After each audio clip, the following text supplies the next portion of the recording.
The recent Halo Infinite blog post revealed a ton of details about PC support, but I kind of feel like they buried the lead on this one. Reading through the details, I think Halo Infinite is just going to be a massive success, even bigger than I originally thought. Let me tell you why.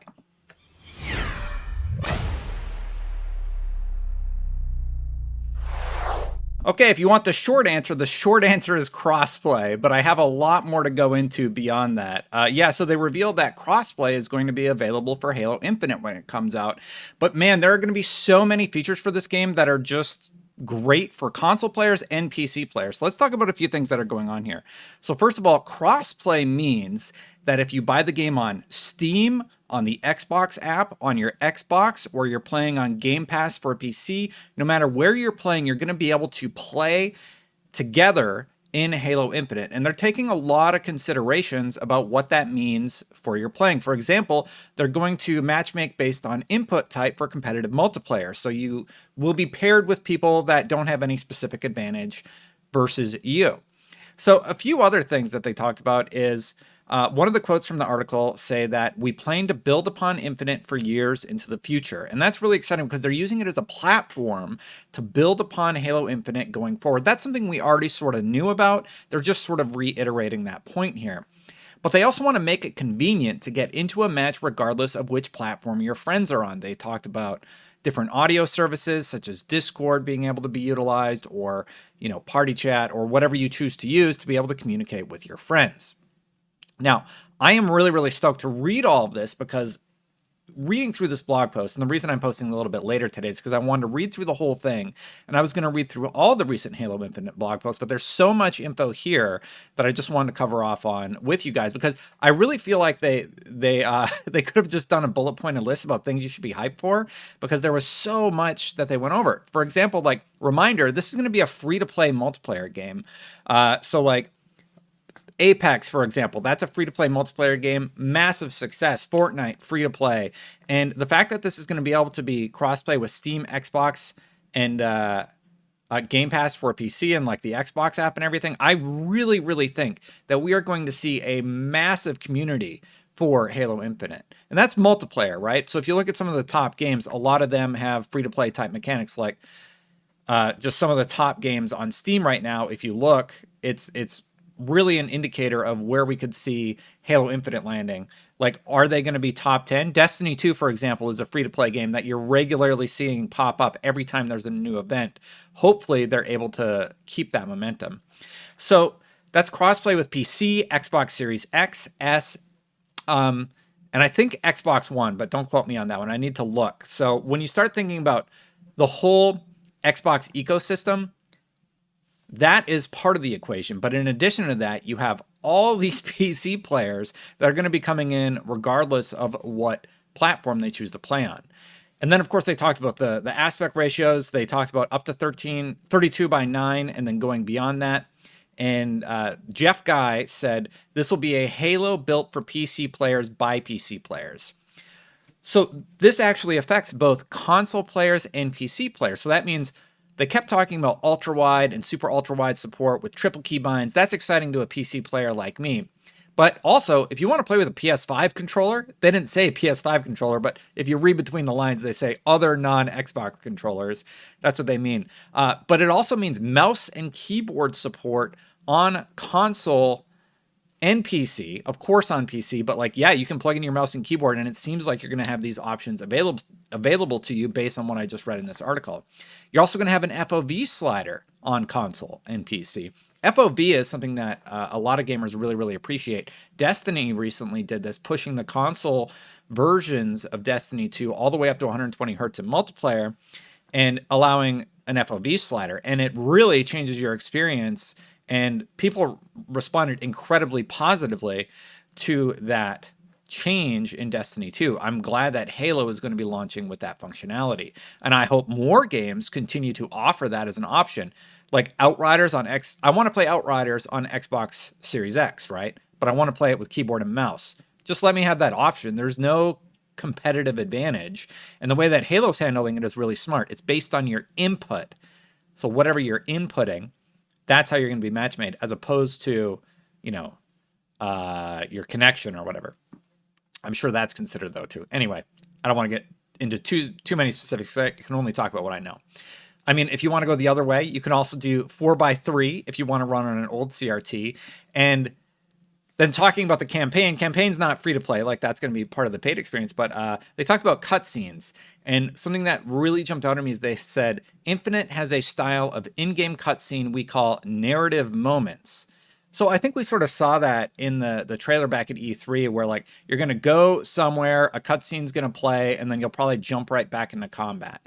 And they also had a little bit of a teaser where they said, oh, we're also going to have these audio logs that are going to be revealing story moments. Now, if you remember the Hunt for the Truth, one of the problems with Hunt for the Truth was it was so good, and then you played the game and it just had nothing to do with it. Now, if they have these audio dialogue moments in the game and you're going to be able to hear them or collect them to learn more about the lore and the story, I actually really, really like that. Here's one of the snippets that they released. How many now? 16 systems shut down so far. Seemingly random locations. I'm attempting to lock her and the others out of the main... You will not be able to stop her. She knows more about how this all works than... well, anyone. Dr. Halsey. John. What's the plan? The plan? Right now, we are in survival mode. Again. Cortana's message has spread across the galaxy. Most sentient AI are siding with her. Against us? Yes. But maybe not you. Tell me, John. What was the last thing she said to you? She said, goodbye. So if we're able to get stuff like that in game, and there's going to be lore moments like that, like Halsey and Master Chief actually having this conversation about Cortana, it's really, really interesting, compelling stuff to me. And, you know, maybe we get like big story expansions in Infinite, and it's going to continue growing. Like Destiny's sort of been doing this thing where they do a seasonal model. I don't know what Halo Infinite has planned for like future drops. I don't know if it's going to be all multiplayer support, but I'm really, really excited to see what they do and how they continue to evolve the Infinite world. They also talked about DRM. Now, they didn't say specifically no DRM for PC players, but they did say the following. There's also a ton of preventative problem solving. Things like making sure our game plays nice with specific families of hardware, or fighting hard to ensure that we don't add intrusive DRM to our game. I mean, that's a relief. If you look at Valorant, you know, Valorant is a great game, but a lot of people don't like the DRM. There's a negative reaction to it. So hopefully they've managed to figure something out where they're able to stop cheating, and they comment on cheating a little bit more later about the game, and I'm really, really excited about that. And then dynamic resolution scaling. This is something where you can play at like the best quality possible at all times, and the game will change its resolution dynamically. So you can lock your FPS, you can do unlocked FPS, and then you can have dynamic resolution scaling, so you're constantly getting the best experience you possibly can with your PC, regardless of your PC stats. Now, if you have a high-end PC, maybe you want to lock at 60, maybe you want to lock at 120. You're going to be able to do that with these options. And even LAN support. Like, they're going to have LAN support, so you can have parties at your house if you want to have a LAN party, you know, once COVID's over, and you can have a bunch of people over and just play some Halo. That's really, really exciting stuff. So then there was questions about competitive and how that's all going to work. And I'm just going to read the specific quote from MR. Here's what it says. Social playlists and custom matches are open to all. You can play on any platform and any device with anyone you like. For ranked matches, we plan to restrict competitive playlists based on input type, not console versus PC. That's because we believe the input is the biggest differentiator in gameplay ability, with things like aim assist on the controller or the precision of sniping with a mouse.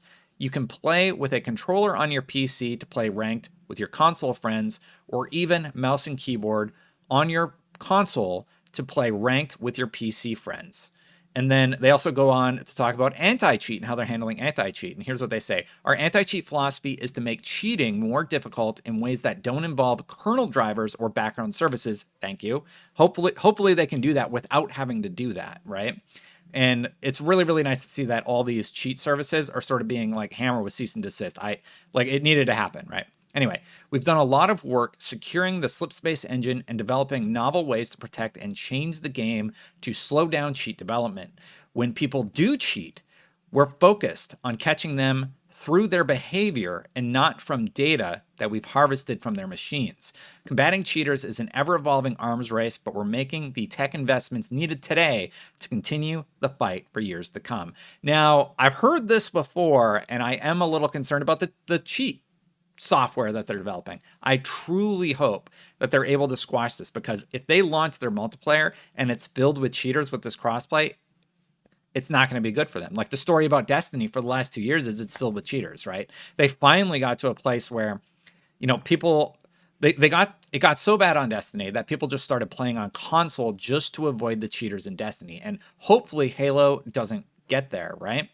So the campaign note says there's going to be a breadth of discoverable audio log content to be unearthed and dissected. That is excellent.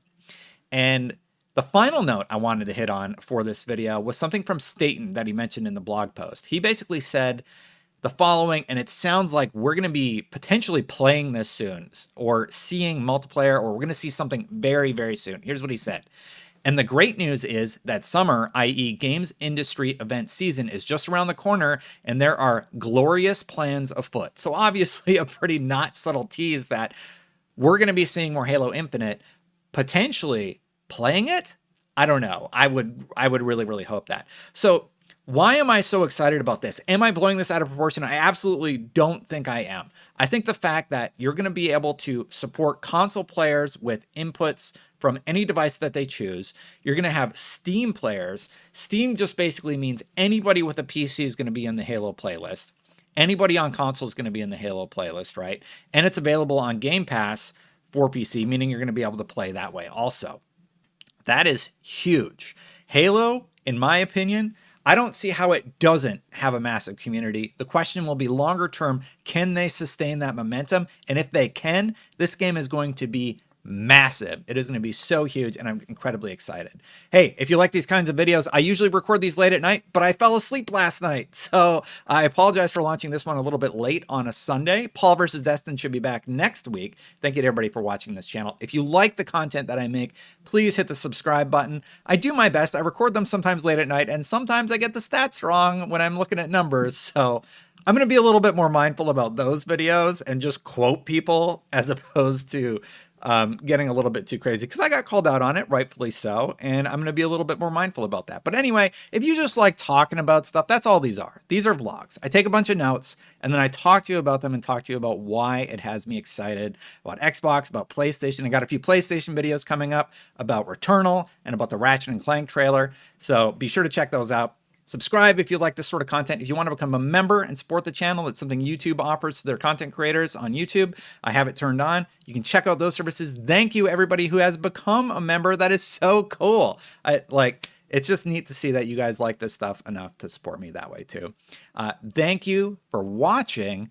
I hope you have a great week. We got a great week coming up. I hope you have a wonderful day. I hope you have a wonderful time, and I'll see you for the next one. Bye, everybody.